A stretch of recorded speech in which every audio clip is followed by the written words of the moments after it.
dado o exemplo do que nós vimos aí com relação ao espectro de luz e a formação de um gráfico, né, de intensidade das componentes de frequência, né, versus frequência, nos vem aqui o que nós vamos chamar aqui de conceito, né, da análise de espectro, certo?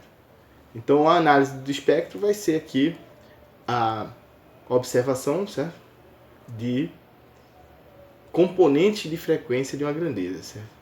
Então eu destaco aqui o verbo observar aqui porque um interesse grande nessa parte de análise de espectro é de fato no aspecto visual, certo? Ou seja, de realmente elaborar um gráfico, não só matematicamente decompor em frequências ali as nossas grandezas, como fazer os gráficos desses espectros, certo?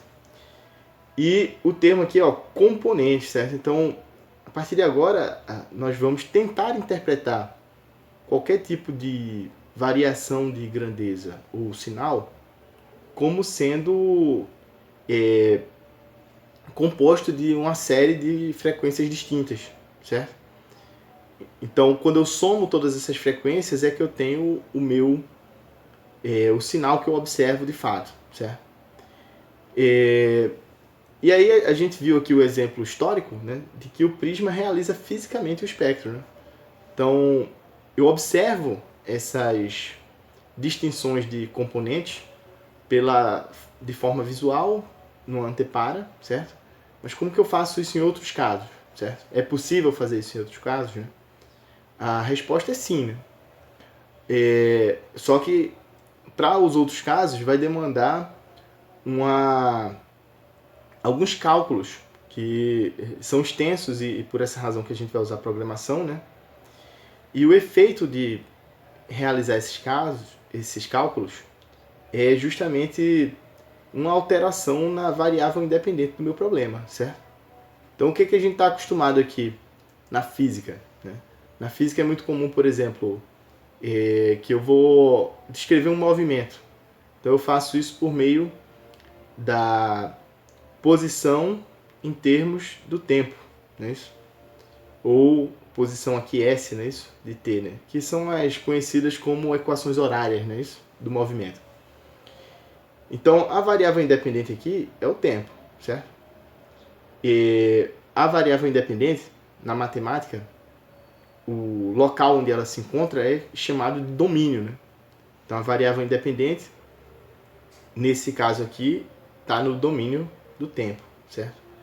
Então, a diferença do que a gente vai fazer distingue o que a gente vai chamar de duas análises distintas, que vai ser o domínio do tempo versus o domínio da frequência, certo? Ou seja, o caso aqui que vai ser muito comum para nós é aqui uma tensão variável. Por que uma tensão variável vai ser muito comum? Porque nossa intenção é usar um computador.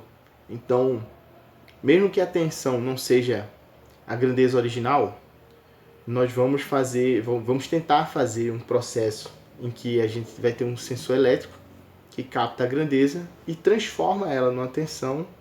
Então, essa tensão é posteriormente digitalizada e registrada em um computador comum, digital, tal como esses que nós usamos aqui, computador pessoal, não é isso? E aí, esse caso da tensão variável, ela é muito importante, né? Por exemplo, agora vocês estão ouvindo minha voz, porque o meu celular é um computador. Estou gravando o vídeo e a minha voz no microfone do celular. E quem é responsável por transformar as variações de pressão da minha voz em uma tensão elétrica é o microfone, né?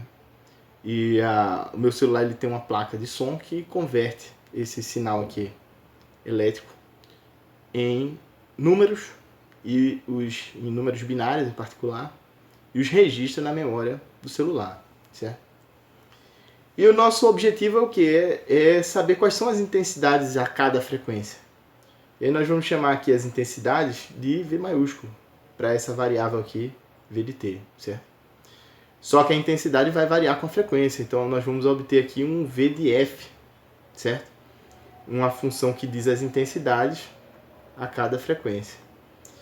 Então eu posso deixar de analisar o meu problema usando o VDT e passar a analisar o meu problema usando o VDF, certo? Que seria o domínio da frequência. Então nós vamos aprender como fazer isso, certo? E isso é uma conta, certo? As primeiras vezes que essas contas foram realizadas, a primeira em que ela foi publicada e teve uma repercussão aí na parte da matemática, foi quando Fourier, né, um cientista francês, publicou em 22 a teoria analítica do calor, certo? Então, o objetivo de Fourier não era necessariamente descrever o fenômeno de transmissão de calor, etc., por meio de frequências distintas, né? O objetivo dele era resolver um problema matemático. Então, já é uma segunda contribuição da análise no domínio da frequência, é que as contas realizadas elas mudam. E é evidente que nos interessa os casos em que as contas diferentes que eu faço no domínio da frequência sejam contas mais fáceis, né? E de fato era o objetivo de Fourier, né? Após Fourier dar um pontapé inicial nessas análises de frequência, várias outras propostas foram feitas e todas elas, né, tinham em comum o fato de que mantiveram, né, o nome de Fourier nessas outras propostas, e a maior parte delas é chamada de transformadas de Fourier, certo? Uma das transformadas mais recentes, né, é a transformada rápida de Fourier, né, Fast Fourier Transform, conhecida pela sigla, né, FFT, certo? Então, praticamente qualquer linguagem de computador hoje deve ter uma biblioteca, que é uma forma, né, de algumas funções que já estão prontas aí à disposição do programador, que realiza as contas da transformada rápida de Fourier para obter o espectro de dados que estejam armazenados no computador, certo? E essa transformada rápida de Fourier ela foi uma contribuição já bem recente aqui, né? 20 anos após aí o fim da Segunda Guerra, dos cientistas Sculler e Tukey, né? Eles descobriram posteriormente que o que eles estavam propondo para realizar uma transformada, e o termo rápida, né, de fast, é porque a conta é feita de forma mais rápida, o que se adequaria a fazer nos computadores da época, né, que precisavam de algoritmos especiais porque eles não tinham tanta potência como os nossos atuais têm hoje. Eles perceberam posteriormente que a solução que eles propuseram já havia sido proposta muito antes, inclusive antes de Fourier, que foi em 22, por Gauss, né? Então, Gauss, inclusive, né, empregou essa transformada rápida de Fourier, ou seja, uma forma de descrever uma determinada grandeza por meio de uma série de oscilações para realizar cálculos astronômicos, né? Porque aí nós temos nos cálculos astronômicos aí uma periodicidade, etc. E a intenção dele era descobrir, né, a excentricidade de observações astronômicas, né? Então, o que vai acontecer aqui? Nós vamos ter que ter aqui juntar aqui um pouco de programação para realizar a análise de espectro, certo? Porque esses registros eles vão estar gravados no computador, os registros das medidas das grandezas, né? E esses registros são chamados formalmente de amostras, né? Então as amostras das grandezas vão estar no computador, certo? Tal como o som da minha voz agora, por exemplo, foi transformado em amostras e vocês estão conseguindo ouvir o que eu falei aí no passado, porque o seu computador está reproduzindo essas amostras, né? Esse processo de realizar registros de amostras no computador é chamado de digitalização do sinal, né? Então, o que é o sinal? O sinal é uma grandeza que carrega informação. Então, para nós vai ser muito interessante interpretar as grandezas físicas como sendo sinais, né? Para a gente obter os componentes de frequência, é necessário fazer uma quantidade enorme de cálculos, certo?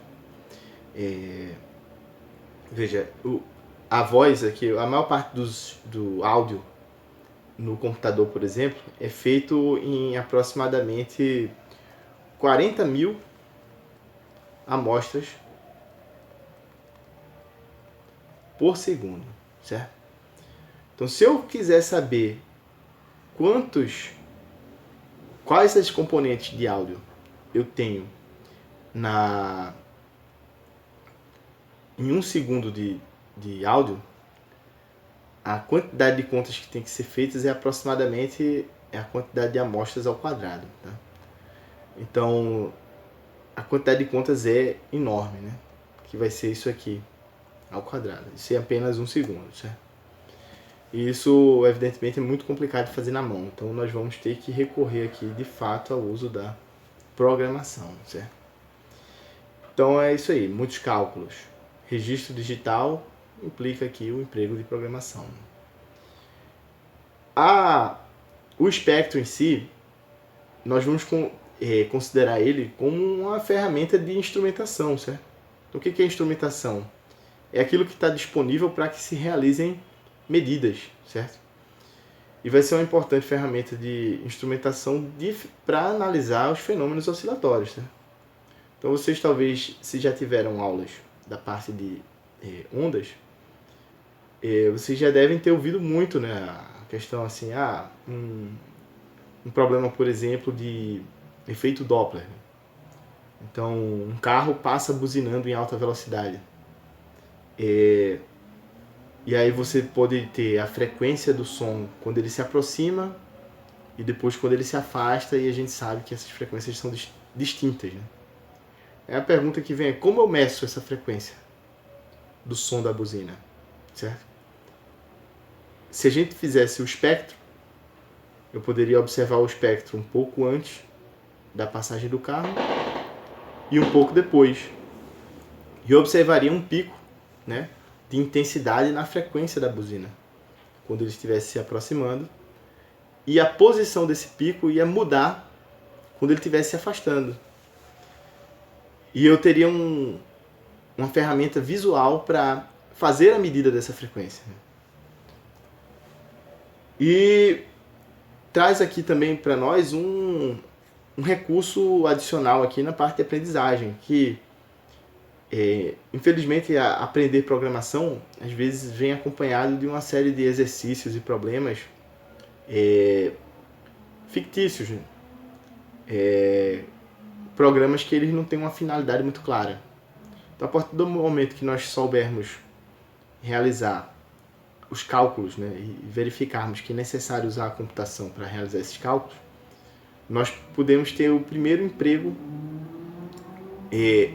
assim, totalmente necessário, porque não tem como fazer essas contas de outra maneira, que é trazer o computador para o laboratório para realizar a instrumentação de experimentos na parte de física, né, da parte de vibração.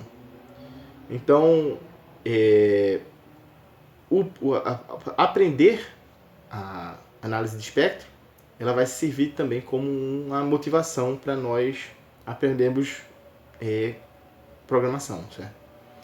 E aí a gente entra aqui nesse ciclo, né? E aí, o que é mais importante? É aprender computação para realizar a análise, ou a gente vai realizar a análise de espectro para poder aprender programação? Aí fica aí a depender do gosto do aluno e do programa de ensino aí de cada instituição, certo? E nós vamos aprender programação de que linguagem, né? Nós vamos usar o Python, tá? Por essas duas razões aqui, certo? O Python se tornou uma linguagem muito popular. Em alguns rankings ela já figura aí como primeiro lugar em termos de uso, né? E todos os recursos de matemática para elaborar gráficos, para poder fazer as leituras de sinais, eles já estão prontos para uso nesses módulos, né? Ou bibliotecas, né? Ou pacotes. Então já vem pronto. Então nós não vamos ter o trabalho de elaborar ferramentas para poder fazer essa parte aí. Já vai vir tudo ferramentas prontas, né? Nossos programas vão ficar mais curtos porque nós teremos apenas o trabalho de pegar algo que já está pronto e reutilizar, né? Então por hora é isso, né? Nos próximos vídeos aí nós vamos ver a sequência aí e algumas conclusões aí com relação à sequência que nós vamos seguir, que motivam também aí a realização do curso. Até a próxima.